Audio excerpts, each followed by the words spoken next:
Baba Harare, King of Bero, King of David vadzoka zvekare vachichema vachizhamba vachidedzera kuti aiwa kugospel hakuna mari, ndakakanganisa, ndaakudzoka kuGT Family. Terai munzwe zvavataura, vadedzera kuti good morning GT Family, shoko rasvika here, I'm coming back, assume my rightful throne.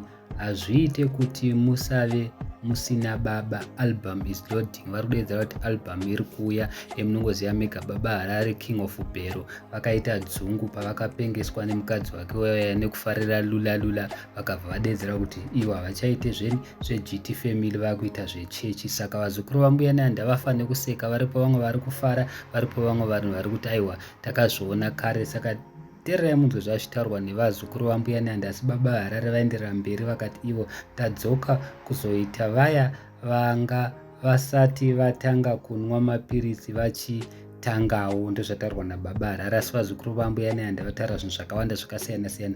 Aripo mumwe munhu uyu akati iye don't take woman serious Baba Harare. Mumwe munhu akati lula can control you but not forever, welcome back Baba H-Town. Mumwe munhu akati prodigal father is back. Mumwe munhu akati we knew it, hunger is not a joke. Vamwe vanhu vari kudedzera kuti vaurayiwa nenzara iri kuvauraya gospel, hakuna mari.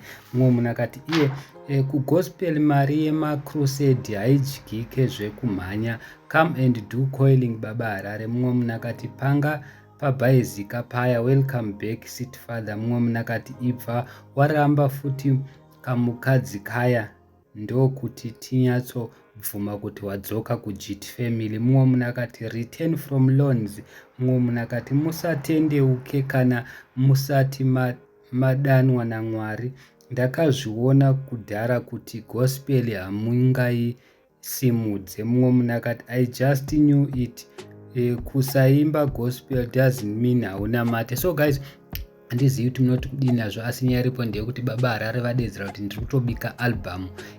Vanhu vakawanda vakachema Baba Harare pavakatiza kuGT Family vachienda kupi kugospel, but hatingavasori zedu, vanga vakupengeswa nelula. Munongoziva chinhu chiya chinonaka, ende ndiyo nguva yacho pavakatanga kuwana mukadzi iye uya aivapengesa mutsvuku. Saka chimwe chinhu chiri kuitika ndechekuti nenzara yavauraya Baba Harare. Munongoziva mega zvinhu zvechechi, hatirambe chechi, but kana uchitaka zvekuimba uchifamba uchiimba vanobhukwa kunze kwenyika, mai zvechechi unobhukwa kunze kwenyika like how. Saka handizi guys munoti kudii, asi vabvuma Baba Harare vadedzera kuti ndiri kuuya nedzimwe ngoma, musatye zvenyu. Asi varipo vamwe vazukuru vambuya Nanda vari kudedzera kuti kana uchida kuti tinyatsobhilivha kuti wadzoka, dzinga kamukadzi kako, because vanozviziva vanhu vakawanda kuti Baba Harare pavakangotora mukadzi wavo mutsvuku vakabva vachinja tune vakadedzera kuti ivo zvekuimba zvejita havadi zvinyadzi. Handizi guys munoti kudini nazvo, asi as we are talking right now, City Father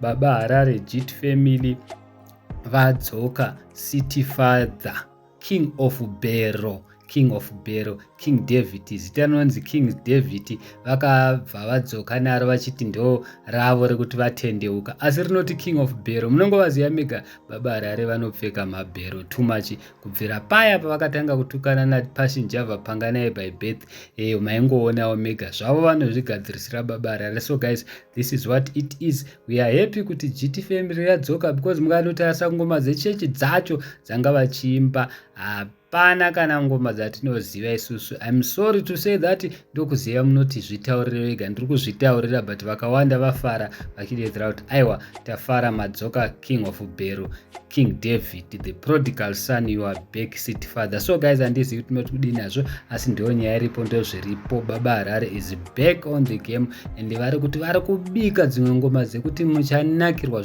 kwete zvekutamba, but vakambenge vatiza vavakupengeswa nelula vakadedzera kuti ivo zveGT Family havachaite, vakuita zvechechi. So ndo nyaya iripo. Thank you so much. Don't forget to subscribe to T-Fair Files TV.